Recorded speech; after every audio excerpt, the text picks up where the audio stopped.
let's talk about men's reproductive rights and options.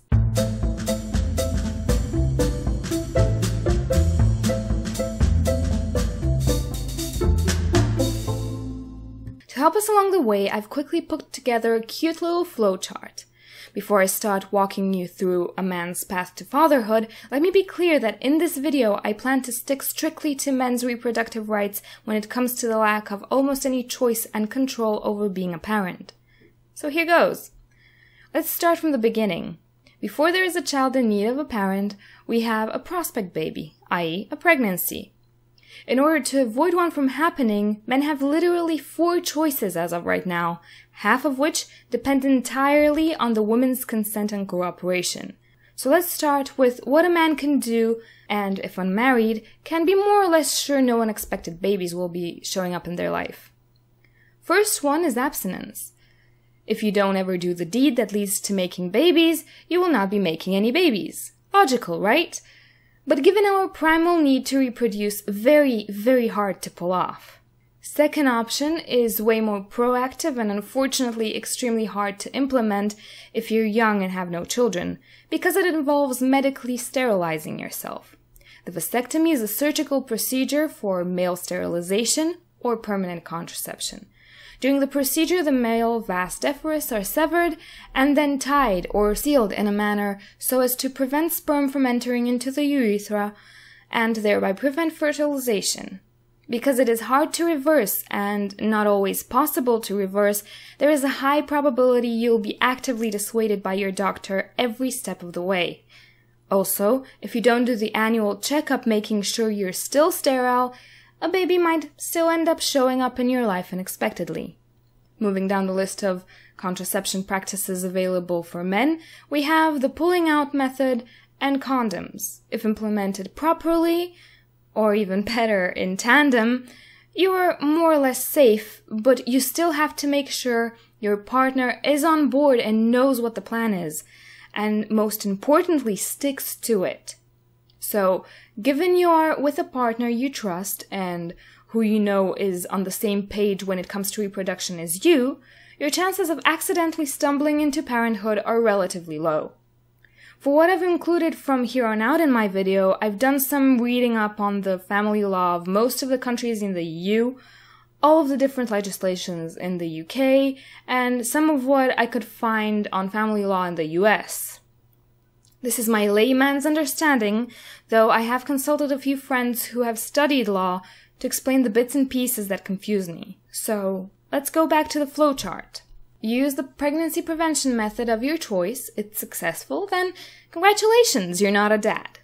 Now, what happens when your contraception of choice fails you for any reason? Where do you go from there? Well, first question that needs to be asked is the woman planning to carry out the pregnancy or terminate? You have absolutely no say here. No one can force a woman into or out of having a baby, and if you try to, you might go to jail. So, she decides to terminate, then congratulations, you're not a dad. If you really wanted that baby, I'm sorry, there is absolutely nothing you could have done. If she decides to keep the pregnancy, you fall into one of 2 categories. You're either married to the mother or not. If you are, then you are presumed the father and automatically put on the child's birth certificate. Now, in some countries, and mine is one of them, you have the option to contend the paternity. In order for it to be successful, you need to have solid proof, like being outside the country when the conception happened, or a DNA test proving the child isn't biologically yours, and make your case before a family court as soon as possible. In some cases, you might be able to revoke the established paternity and get your name off the birth certificate, but if you already have an established relationship with the child, your status as a caregiver trumps the lack of biological relation, and you will still be considered the child's parent regardless. Thus have all the rights and responsibilities that come with it. Now, what happens when you're not married to the mother? Here the law has a provision called acknowledgement of paternity. You can voluntarily claim a child as yours and have your name on the child's birth certificate. The procedure of acknowledgement of paternity can be done at any point of the child's life and upon request from any of the parties involved.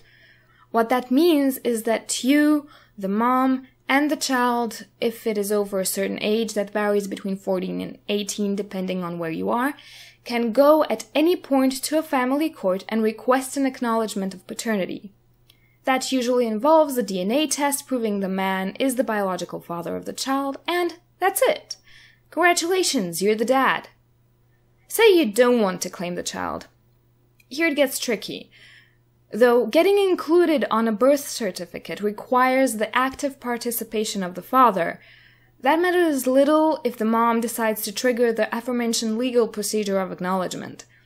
So you do the DNA test. If you're not a genetic match with the child and it turns out step 1 has actually worked, then congratulations, you're not a dad. But if you and the child are a match, there is nothing you can do. You can't appeal, you can't surrender your rights unless you're surrendering them to someone else, and if you plan to not be an actively involved father, then you will be paying child support. As a general rule, the richer the country, the more the court will be expecting you to pay. But I gotta say, child support is a whole other subject for a whole other video.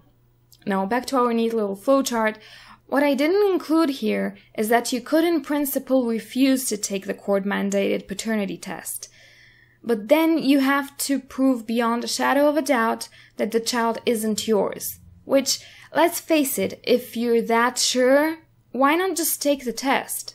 Because if you don't, a judge can still rule that you are the father based on other evidence that the mother presents, including testimony.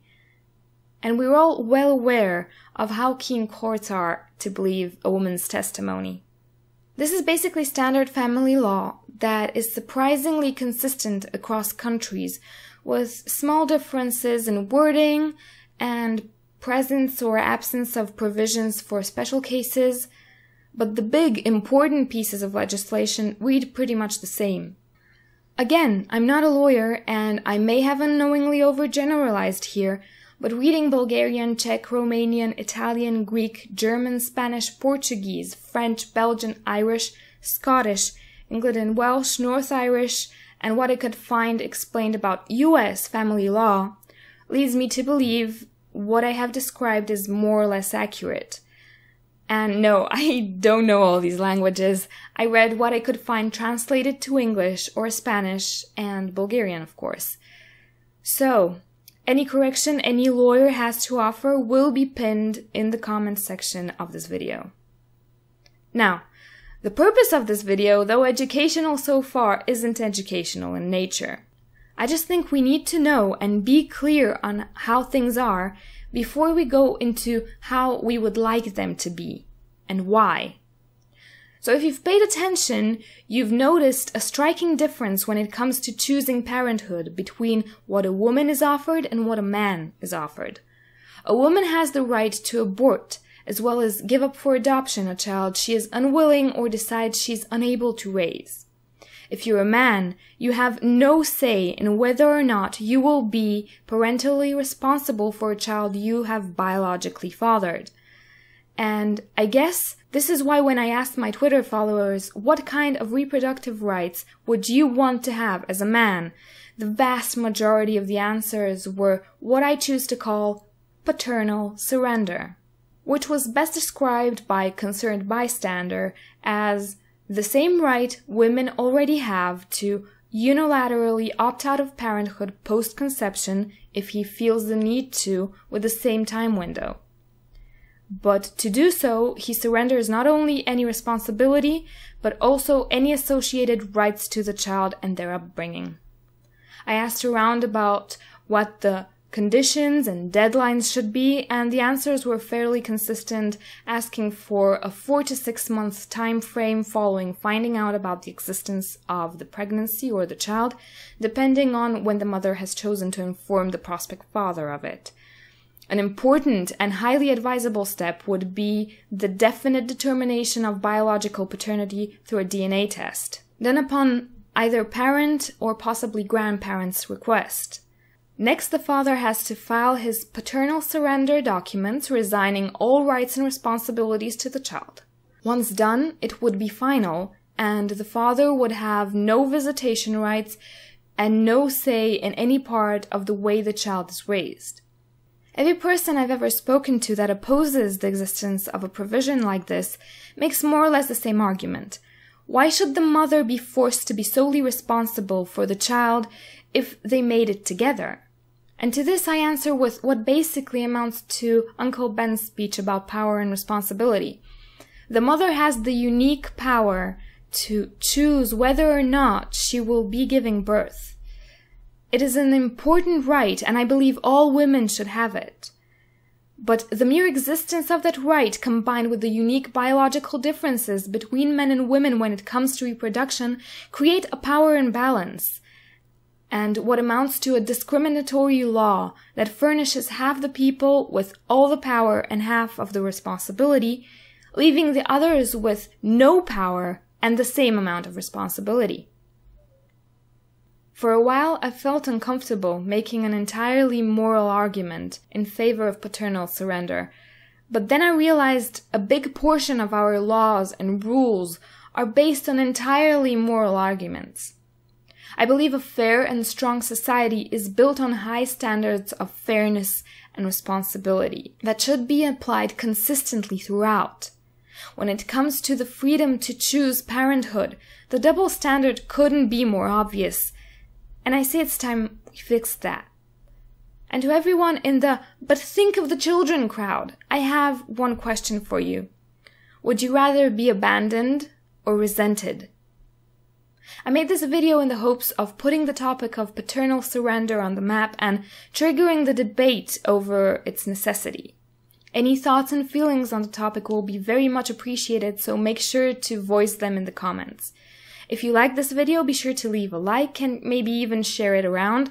If you're not already and you like to be subscribed to my channel, click the little red button, and if you don't want to miss the rare occurrence of me uploading a video, click the bell to get notified at every time I do so. If you love what I do and have some spare cash, consider sending it my way through Patreon. As usual, thanks for watching, and have a nice day.